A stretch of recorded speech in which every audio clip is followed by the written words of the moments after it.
Ya pasan 10 minutos de las 10 de la mañana y comenzamos una nueva entrevista para conocer esta novedad de librería, Twitterquía, la política de las redes en Uruguay. Para conocer los detalles sobre esta investigación es que recibimos al profesor Rafael Piñeiro y a Cecilia Gianbruno, que son dos de los autores de esta publicación. Bienvenidos a los dos. Hola. Bueno, que la política ya pasó a las redes sociales no es novedad. Lo que todavía nos cuesta conocer es cómo y qué influencia tiene, ¿no?, en la decisión de las personas. ¿En qué se basa este trabajo que han hecho?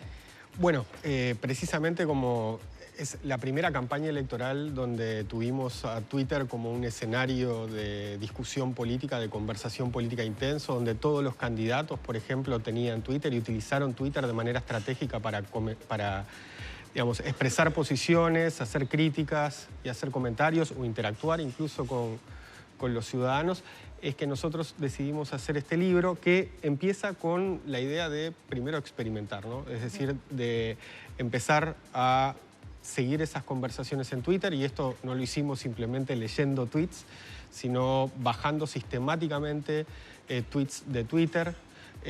Twitter tiene la funcionalidad de permitir bajar buena parte de los tweets que se generan en la red, y lo que hicimos fueron búsquedas a lo largo de todo el ciclo electoral que nos permitieron bajar algo así como 3 millones de tweets y procesarlos de la manera que están procesados en el libro, es decir, de poder procesarlos para entender cómo se generan las discusiones, cómo se procesan esas discusiones, quiénes tienen éxito y quiénes no tienen tanto éxito en la red, cómo lo usan los políticos, si hay diferentes formas de uso, y en definitiva cómo también la aparición de esta nueva posibilidad de hacer campaña a través de redes sociales y de Twitter en particular, también redistribuye cierto poder entre candidatos, medios, candidatos, partidos, candidatos, militantes, ciudadanos, candidatos, militantes. Es decir, cómo se redibuja en parte con esta nueva posibilidad o esta nueva arena de discusión, se redibuja también la distribución de poder, y por eso el nombre del libro.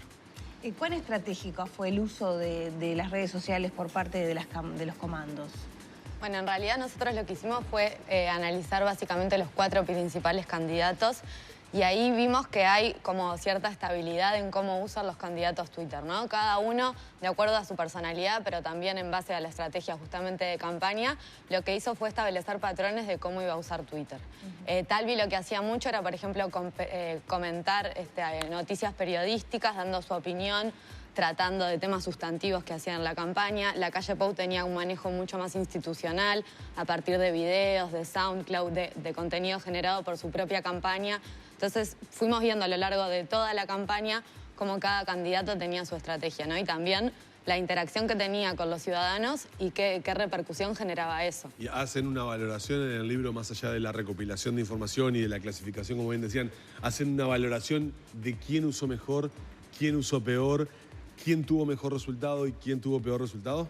Digamos, no hacemos estrictamente esa valoración. Sí, lo que intentamos hacer en el libro es, bueno, conocemos varias cosas de cómo funciona la política, desde la ciencia política, de lo que conocemos sobre Uruguay. Bueno, ¿cuánto de eso puede explicar lo que está ocurriendo en Twitter? ¿Y cuánto de lo que está ocurriendo en Twitter nos puede dar nuevas pistas para analizar la política en Uruguay? Y en esa interacción, obviamente, hay historias de mayor éxito, hay historias de fracaso, hay historias que son de éxito en un momento y de fracaso en otro. Es que está claro que las redes sociales han tenido y han incursionado en la política claramente, tal vez más tarde que en otras zonas del mundo, pero claramente lo han hecho.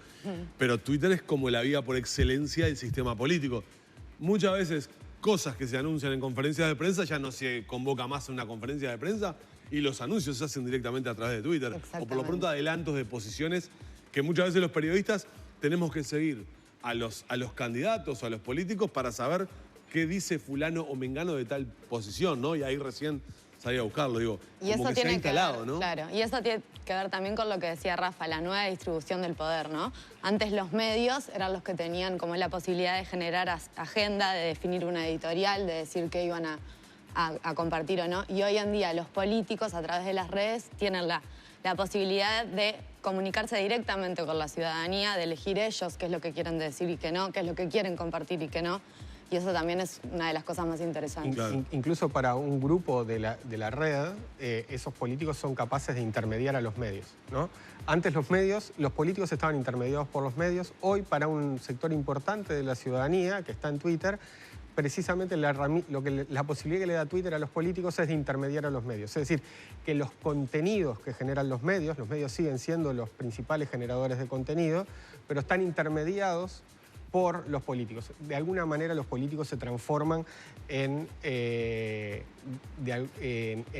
editorialistas, es decir, en quien define la línea editorial que les va a llegar a sus seguidores, ¿no? Y eso es algo que se ve incluso en la tapa del libro, ¿no?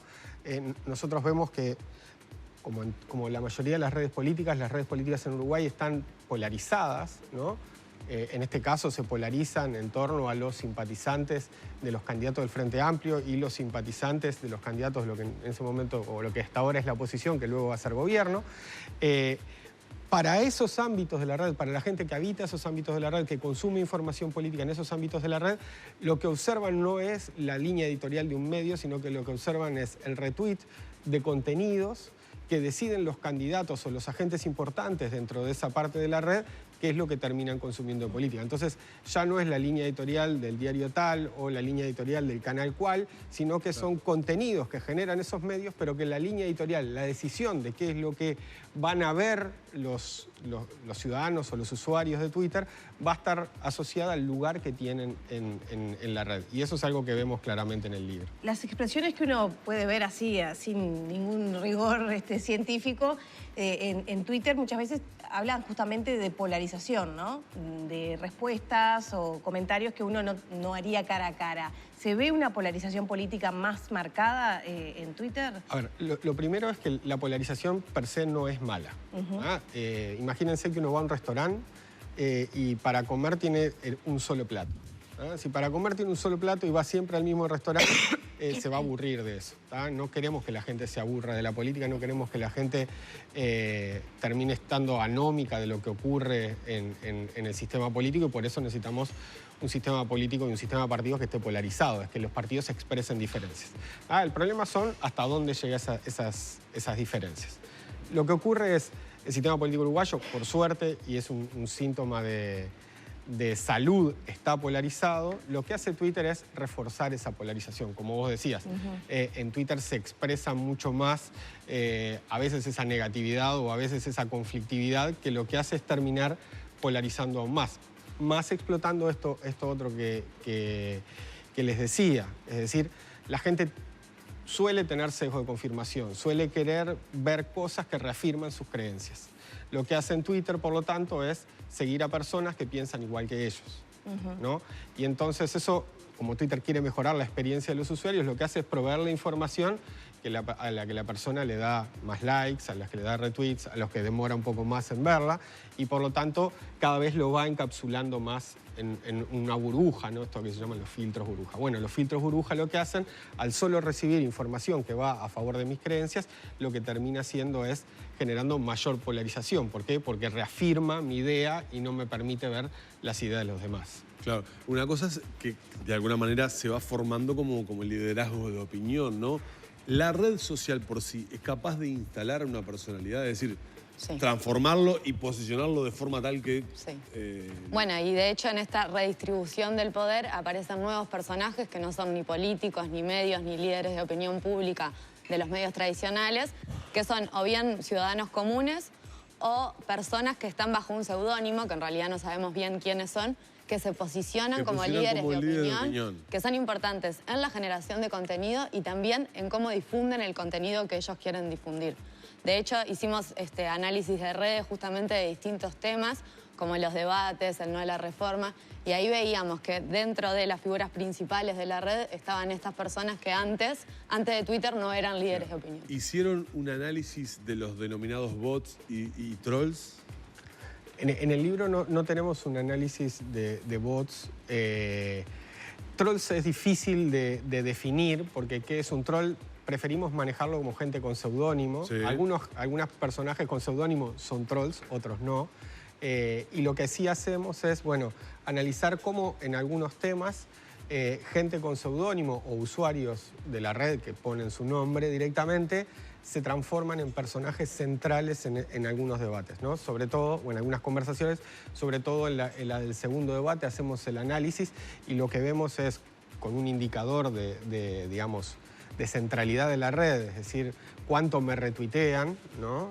Y otro tipo de análisis, lo que logramos generar es como un ranking de las personas importantes en esa discusión. Y lo que nos encontramos ahí es que, bueno, aparecen medios, aparecen también políticos, pero aparecen muchos de estos ciudadanos con seudónimo o directamente con su nombre, que pasan a ser importantes en esas conversaciones.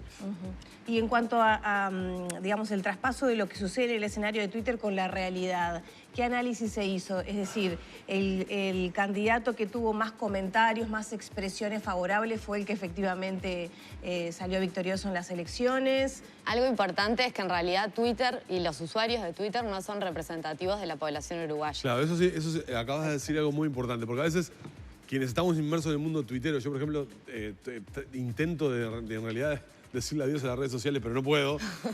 Y claro, la red social donde yo tengo más actividad es Twitter. Y siempre intento hacer eso. Es decir, el mundo Twitter no es el mundo. No es representativo. Solo el 12% de los uruguayos ¿Cuánto? tiene 12%. 12%. Tiene Twitter y en general son de nivel socioeconómico medio alto o alto y con alto nivel educativo. Entonces eso es algo importante. Nosotros claro, no tenemos las herramientas ni pensamos que es bueno traspolar lo que pasa en Twitter como lo que va a pasar en las elecciones. Pero sí también creemos que Twitter es un medio muy importante y que aparte los líderes de opinión y gente con mucha influencia se mueve en Twitter. Entonces también es como la otra cara de la moneda, ¿no? Pero claro, ¿se puede tomar como una muestra o como una señal de lo que va a pasar? A ver, con estos cuidados, ¿no? Con una ponderación necesaria, ¿no? Sí, pero Twitter es bastante bueno para darnos idea de cuáles temas se están discutiendo, de cuál es el acercamiento que tiene esa parte que es relevante de la población. Serán un 11%, un 12%, pero es relevante porque son los tomadores de decisión. Claro, son tomadores de decisión, los líderes de opinión. Entonces es importante entender, y a veces son ciudadanos comunes que también expresan las preferencias que tienen respecto a esas posiciones, esos temas. Entonces algo que empieza a ocurrir también es una transformación de las formas de hacer política a partir de la información que se recibe. Es decir, esto que se llama conversaciones en Twitter, se pueden hacer seguimientos precisamente como hacemos en el libro, de cómo son esas conversaciones, algo que se llama escucha social. Entonces nosotros podemos tener idea de cuáles son los sentimientos, cuáles son las preferencias que la gente tiene respecto a determinados puntos, cómo es recibida determinado posicionamiento, ¿no? Y a partir de seguir esos temas, de analizarlos, en este caso, digamos, por ejemplo, analizar cuáles son los sentimientos asociados, o cuál es el tono de los tweets en términos de positividad y negatividad asociados a determinados temas, bueno, podemos ir rastreando cuál es el estado de ánimo respecto a esos temas. Por ejemplo, una cosa que no entró en el libro, que nos hubiera gustado que entrara en el libro, pero para poder... Para el próximo.